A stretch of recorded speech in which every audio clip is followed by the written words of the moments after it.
Joey the queen, ain't no keeping it realer. My stomach stay lean, but that booty be thicker. I'm cuffed with my hubby and snuffing your hitter. My pen is the clip and my finger the trigger. Megan the Stallion and Joey the Panther. I stand on the front lines, I'm holding the banners. I'm pressing the buttons and turning the channels to reset the system to challenge my grandma. Stage show mean, keep the crowd higher than the weed. Got Kendro heading up the team. Pro-black, but I'm still about the cream. Only one.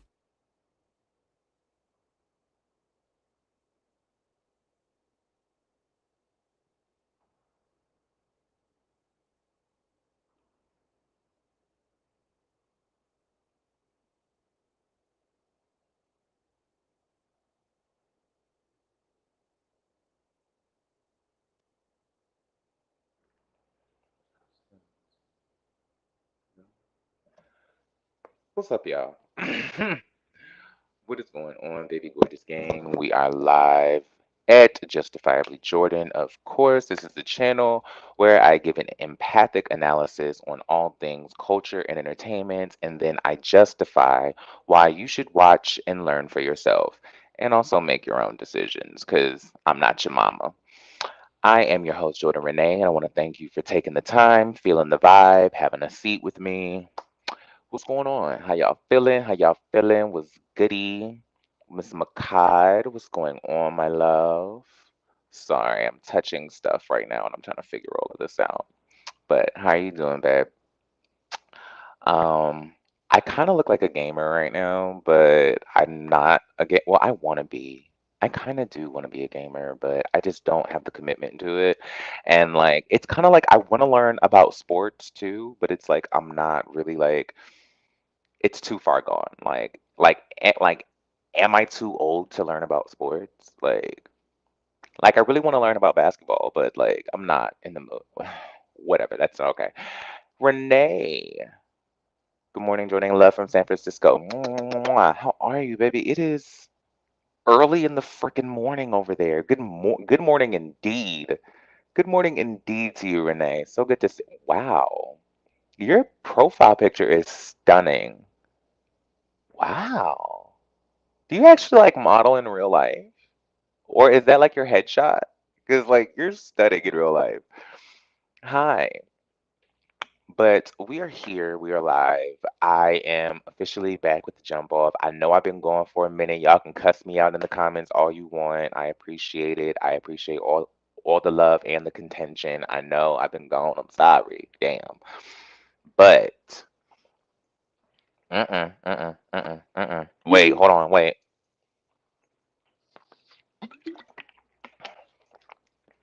They ain't paying me. But thank you guys for being here. I am back. I have a whole lot of content that I want to give to you guys. There's a lot that I want to talk about with you guys. I told y'all that I got a lot of things coming. I'm still working on some things. I'm still working on some moves. I'm still trying to, work out some things and impress some people, shake some hands, kiss some babies, all those other things, right? But I am talking today about ah, I love that. Renee used to model back in the day. I was a cheerleader for the Oakland Raiders. A come on accomplishment. I love that. We love history and experience on this channel, okay? I love that for you. That's so that I would love for you to just tell me stories about that. But today I am doing one of a couple lives that I'm going to do because I wanted to have just a little personal conversation about being transgender while not necessarily being binary. Um And it's a little bit of a confusing conversation. Not long ago, not long ago on a faraway football field. That is hilarious. But I wanted to talk about being transgender while not necessarily being stereotypically or like definitively binary, because I am like, I'm trying to like reconcile some things without like being too labely or like trying to like specifically define myself within certain boxes or put myself under certain labels and things like that. But it is, it sometimes makes me think when I see like these conversations surrounding identity, and it's like I don't really like I guess I do have a place, and I guess I'm just not really accepting it. Like, I think me as a person, I might be more agender than binary, and I'll explain all of that. But I think for me, it's more of a conversation of like, can I just accept that because I'm transgender, or does me transitioning put me into a box that I kind of set myself up for? Do you get what I'm saying? Like, I'm kind of taking a spot where it's like, I want to just be like, not even non binary, more so agender, but I think it's because I have very specific textbook definition, like type views on things and why I see genders and like the way I fit into certain, like I'm very textbook definition about things. I'm a Virgo. My Virgos often, right? So I'm very caught up in like being very specific about details and I'm not obsessed with labels, but I am obsessed with like clarity, if that makes sense.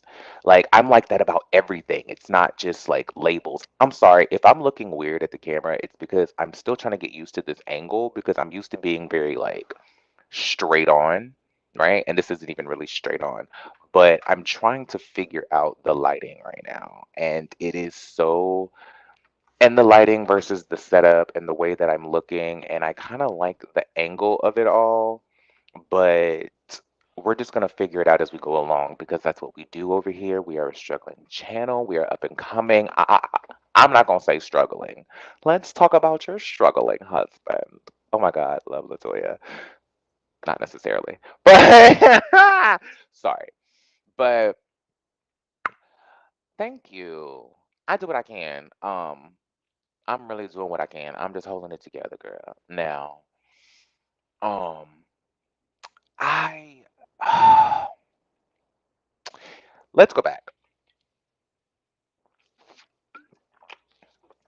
As many people know, not many people, but if you watch my channel and you've seen my Do Other Masculine Trans Women Exist video, then you've probably heard me tell the story about how I discovered I was trans and this, that, and the third. And at the age of like 8, 9, I discovered through not very good research that I came to the impression that I was intersex, right? At the time, it was politically incorrect. Hush. Child, my damn laptop is acting a fool right now. Hey, Nakaya, what's going on, mama? But when I was about 8, 9, I came under the impression through not so copious amounts of research that I was intersex. At the time, the term was politically incorrectly called a hermaphrodite, right? Now, this was the time for me where I from birth just naturally saw myself as female. Like I always say this thing when I talk about my transness and why I chose to transition, or like how I was able to confirm with myself that I'm trans, is that I've never categorized myself as male. Like I've always addressed and spoken to and about men as if I biologically wasn't one. And around 8 or 9 is when I became like aware of genitalia and why, and like understanding something was different here. Because I would be, with the girls, and then the things would get the thing in, and not like that, but like we would be like changing clothes or something like that, or like playing dress up or something like that. And then all of a sudden, I'm like, wait a minute, something's different here. So, me being an overly analytical Virgo, I'm going to go and research things and look up stuff. And because I owned encyclopedias at 8 years old, I like to read. I did that, right? So, I really didn't know what the hell I was doing, or what I was researching. And the internet wasn't necessarily the most reliable back then. If you grew up in the late 90s, early 2000s, like it's not like dial up was like this shit, just saying. So I did a lot of not so good research, and I came under the impression that I was just a woman born with male genitalia as well as female sexual organs, being breast. I thought that were going to grow in puberty, right? So I thought that my body would just kind of complete itself then. Like it didn't necessarily freak me out because at least I knew like there was a name for it. Like it kind of confirmed to me that I wasn't the only one. Like if they felt the need to put it in a book, then apparently like I'm not the only person that's going through this because who knows me? I'm 8, right? So humble, so humble. But it was when I discovered like I was going through puberty and I was growing everything but boobs. Like I was growing peach fuzz, I was growing chest hair, I was growing pubic hair, I was not growing chesticles. Like it was not happening up here in the titty area. So, say all that to say that was an instant trigger for body dysmorphia. That was a second wave of depression for me because throughout my life I've gone through a lot of different things. And so at that time I was also coping with a lot of traumas that I was handling at that time as well. So it's like, bleh, right? But um that was like really, really hard for me, especially because at that time I was really trying to figure out like what I was like trying to do with my life. Like I've said in other videos, there has never been a time where I didn't see myself like in the entertainment industry. Like I remember specifically at this time, I was doing a lot of like modeling schools and like talent competitions and like there was just so many things that I was involved in and it was all really hard because I would enter all of these like social activities with other people and I would sit in these moments and be identified as something that I wasn't and I would have to like just like kind of cope and deal with that because I'm not the type of person like I'm with the shits and I'm with the smoke when it's brought to me, but I'm not a confrontational person. Like, I'm not going to intentionally start conflict. So, I'm not the person that's going to make a fuss and do all of that type of stuff. Anybody who like really has seen me on the YouTube streets knows that I'm not like a very confrontational person, like especially when it comes to things like my pronouns and shit like that. Like, it is what it is. But um it's just been a journey because it was around that time that I met the first the first trans people that I ever met, the first drag queens I ever met. Like I joined my first house. Um, those of you who were supposed to join my live for the Pepper LaBeija birthday ball, and I'm sorry, I kind of want to reschedule that anyway and just do it, whether it's her birthday or not. But drop down in the comments and let me know if you want me to do that. But um, know that like I joined my first house at 15. I joined the house of Chanel and then the house of Ultra Omni down the line, house of Sinclair. So I say all of that to say I met the first trans woman that I ever met at about 15, 16. And it all kind of like clicked and made sense. It was like, oh, I'm not this, I'm actually this. Okay, cool. Now, did I have any more information on it? No, because the reason why I didn't start transitioning at 15 was because there was not a conversation about trans women who weren't dysmorphic about their genitalia, right? Like there was no trans women that I knew at the time who didn't want to like go to completion with their with their surgery. Mind you, I didn't have a conversation with every single trans woman that I came into contact with. However, the ones that I was comfortable enough to have that conversation with, I would be like, so, like what is your ultimate goal? Or like, do you want to do this? Because I think it's too invasive to ask people, well, what surgeries do you want to have? What do you want to do? Do you want to do this? Are you going to get this? Are you going to get facial feminization surgery? Because you could be instilling insecurities and dysmorphia in people that they didn't initially have. Like if somebody asks me, am I going to have facial feminization surgery? I'm going to ask like what's wrong with my face? And I don't necessarily want to be, and it makes like I've had that conversation with myself after somebody has asked me that question and it's been like, well, do I not like can you give me some time for the hormones to kick in, shorty? Like, damn. But it's it's kind of I just don't like. There's just certain ways that you kind of approach people about this thing, and I know it's like a sensitive topic, so like trigger warning. But um, I just felt like I didn't know how to identify as trans at that time because I didn't see myself as a quote unquote traditional trans woman, right? Like I didn't see myself as all the other trans women that I knew or that I felt comfortable talking about their transition. So it was a little difficult for me. So I go through the next 15 years almost, well 10 12 years not trying to adjust to a certain level of like masculinity for myself just to cope or get by with the world, right? Like I am somebody is an who is an ambivert, so like I am like introverted by nature, but I do have extroverted tendencies, which is why I'm sitting here with a YouTube channel, which is why I make music, which is why I'm a dancer, which is why I want to do radio, all of those types of things. And so it's almost like performing for me is being an extrovert within my introverted space, right? Because being on stage is not necessarily being amongst the people, right? To me, there's some sort of barrier there. It may be just me being mental, but it helps me cope, so let me live. Um, but going through the next few years, I had to figure out what I wanted to do, like how I was going to translate to the world, how I wanted to translate to the world, because I had to basically accept that I was a gay man instead of a trans woman, right?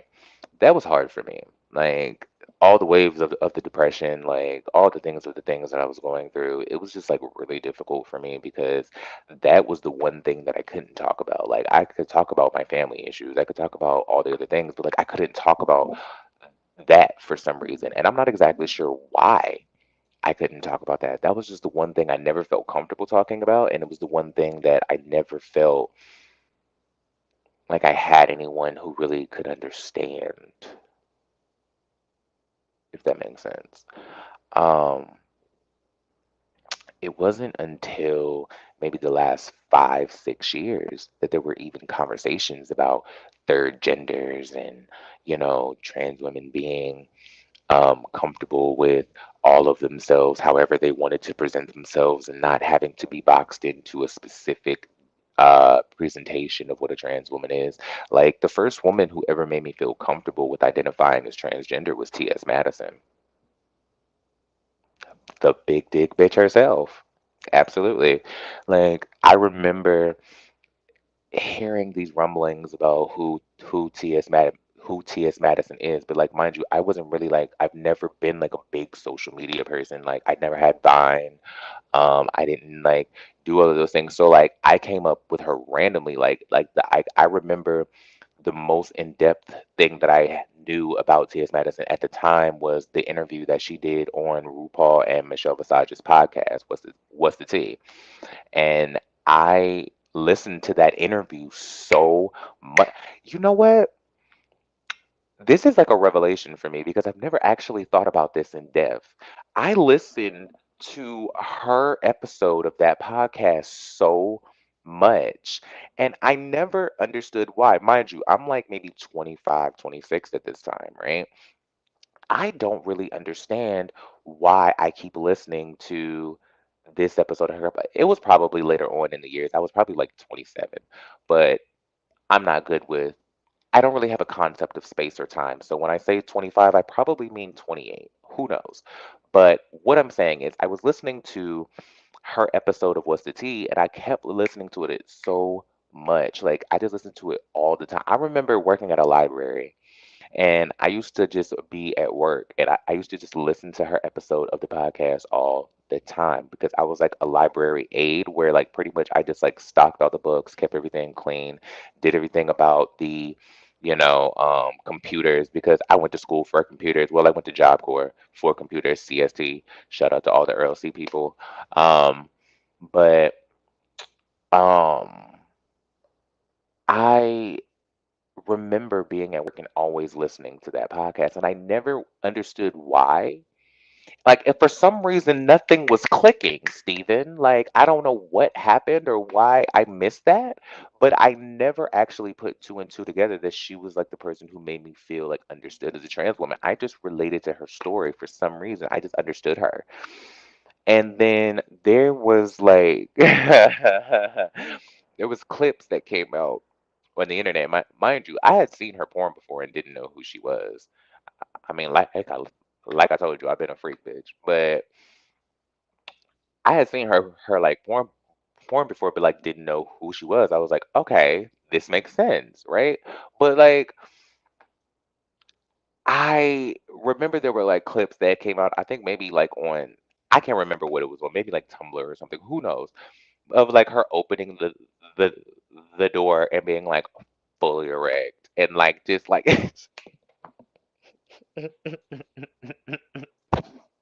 I was like, I get it. I get it, man. I get it, girl. Like, I get it. Like, TS, you right here. Like, I see you. We see each other. Like, we right here with it.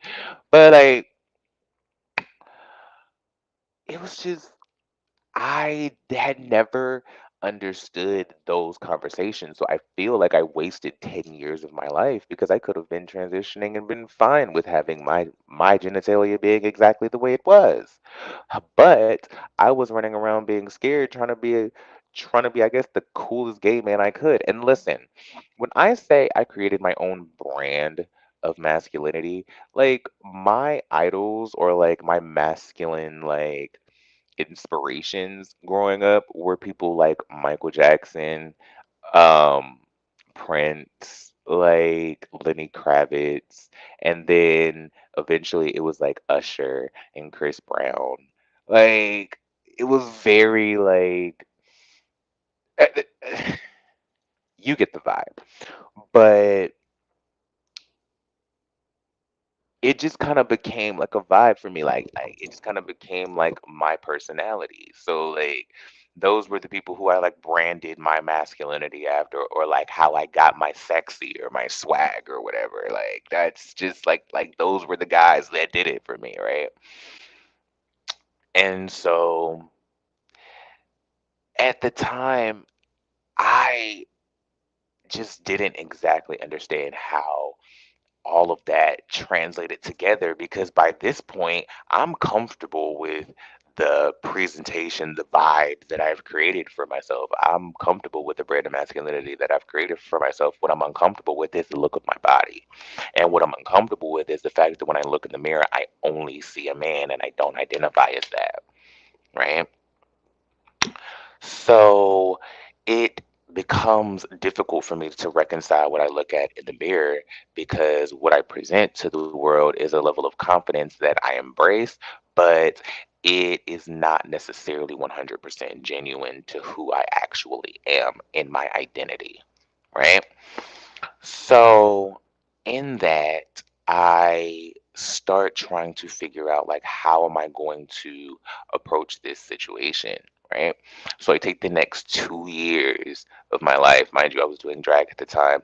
So I was taking the most private moment. This is so Caitlyn Jenner. Oh my God. Like when I listen back to Caitlyn Jenner's story, it makes me think about that, about how like she would dress in private and do all of these things. I did the same thing for like 2 years where I would like walk around my own best friend's house and I would dress in private and I would like do all of those things by myself and like try to figure out what my aesthetic is or what my vibe is or like who I really was. And at some point, I would even go so far as like basically going to the store and like day drag. Like it was so dramatic. It was so dramatic and it was so intense. But it was the scariest and the most freeing times that I had had up until that point, because I didn't know how to go about this. Like I felt like I had no real reference points, right? And so by the time that I had decided that I wanted to transition, um, I came out with it and I was so content on it. It was like there was nothing that was going to stop me. I'm doing it. I don't care who says what, who feels what, who wants what, right? That was probably a little selfish of me, depending on the angles that you look at it from. But people always tell you to live for you, right? So, what do you want me to do? Um, so I started transitioning, and it has been a wild year, right? And I find myself at a place where I I am someone where I took the past year of my transition to explore my womanhood, right? So I tried different things. When I first started transitioning, I bought these, well, my ex bought me these breast forms for my birthday or whatever. And they were like these silicone mastectomy boobs or whatever. And I put them in a sports bra and I wore them all the time. I mean, I never took them off except to shower or to change clothes, or like I wore them all the time, kind of like trans men wear binders. I wore those boobs like a binder. Like it was a permanent part of my body, right? And so once I started taking hormones and I started seeing breast development actually happen on my body, for some reason it gave me this like new level of confidence and I started wearing them. I kind of wonder if I it's too late now. I don't see the point of wearing them now. But um I just I tried all these different things. I tried doing my nails. I tried different hairstyles. I tried doing, you know, different styles of clothing. I like tried all of these different things. And you see the presentation that I'm in now. So you see where we ended up. Mind you, this is where I said I was going to end up, but I wasn't. But I wanted to take the time to actually explore it. Like, they always say, don't knock it till you try it. So I wanted to really have a go at hyperfemininity, right? Like I tried wearing makeup every day. I tried doing lashes for an extended period of time. I tried doing all of these different things that women around me do all the time, right? And it's just e- e- either I'm low maintenance or I truly don't understand the definition of femininity. Like I just can't do all of that. That's just not me. It's not my aesthetic. I'm sorry. Like, what do you want? But I have come to a place where I only feel comfortable being identified by she, her pronouns, right? I only feel comfortable feeling identified by she, her pronouns, yet there are a lot of things in other areas of the gender spectrum that I still take great pride or pleasure or understanding in. Do you get what I mean? Like, mind you, like, if you, like,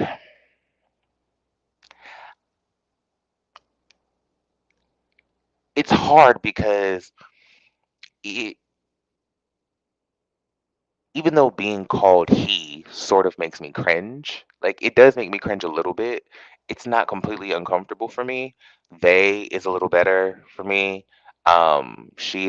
She is the only thing that feels right, but I'm not opposed to being called other things. But my thing is I don't really give a damn what your pronoun is as long as you call me Jordan. So like that's really what it is for me.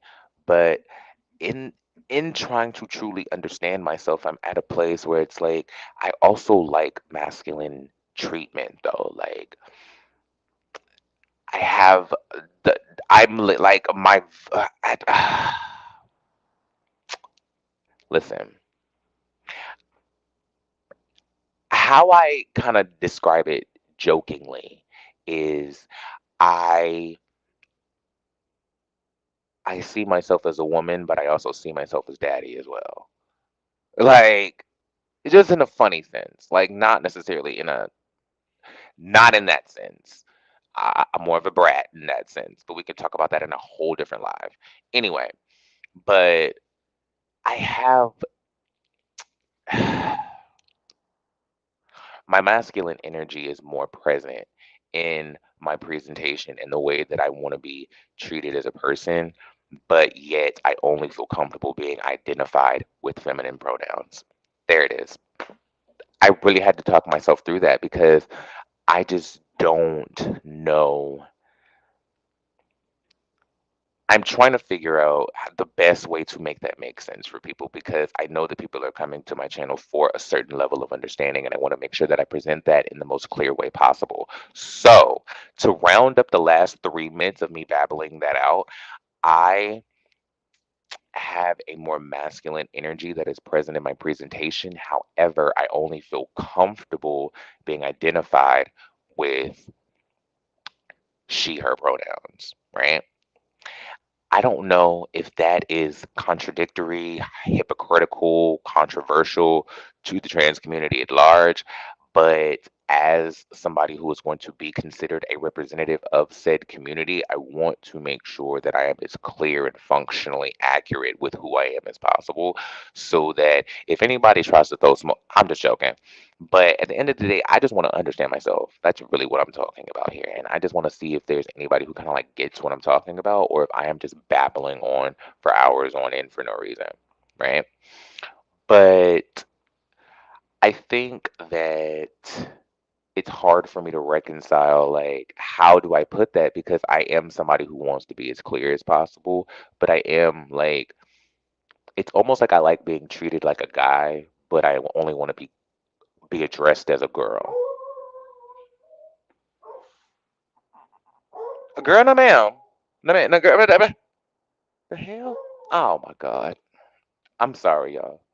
That's my fam's dog. It is what it. Listen. I don't know what I got. I don't know what I can do about it. Y'all just gotta take it easy on me. Just go listen to Adele and take it easy on me, okay? Subtle plug. But for me, it's almost like I like being treated like a guy, but I only want to be a. I only like I feel comfortable being treated like a man, but I only feel comfortable being addressed as a woman. Is that strange? Like it's like I am a trans woman. Like I'm transitioning. I only want to be addressed as a woman. I am leaning on if I had the opportunity because the states that I live in, I wouldn't be able to change my gender marker without having sexual reassignment surgery anyway. So that's off the table. I'm always going to be on paper as a man as long as I live in the the state that I live in currently. So that is what it is. Somebody needs to change the law on that. Hopefully, I can get in contact with someone who can help me do that. But that is what this is for. Is that okay? I'll let you in. Hold on. Silas is on. Oh, come here, boy. Hi, Poppy. Okay. Sorry, y'all. Child, Silas is at the door. Y'all know how he is, honey. But I say all of that to say that I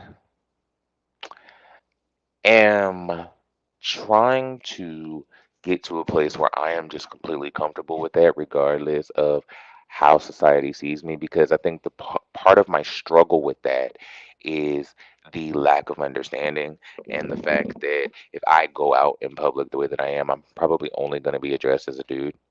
That's triggering for me. Now, mind you, about 10% of the time I have actually been addressed as a woman. That is lovely and I really appreciate that. But sometimes it is frustrating to have to reconcile a 10 to 90% ratio. Do you get what I mean?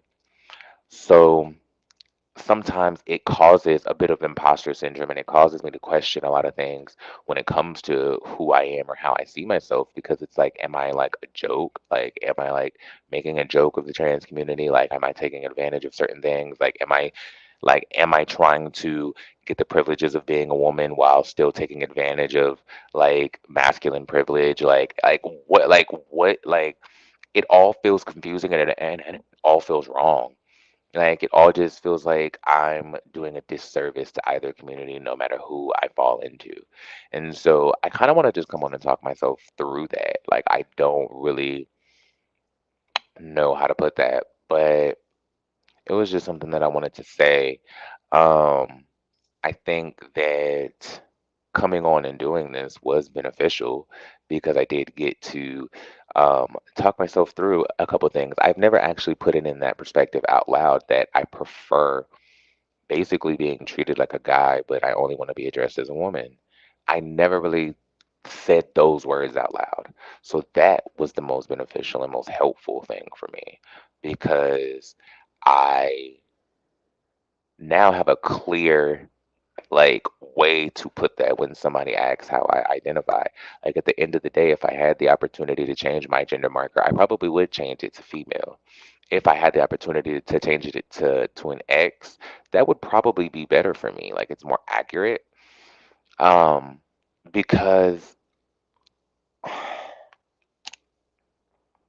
I just don't want to be boxed into the stereotypes or the expectations of the gender that I lean into. Like, just because I identify as a woman doesn't mean that I want to be expected to be hyper feminine. I don't want to be expected to be totally like submissive or docile or all the other bullshit ass things that are put on women just because they're women. Like, I just don't like that.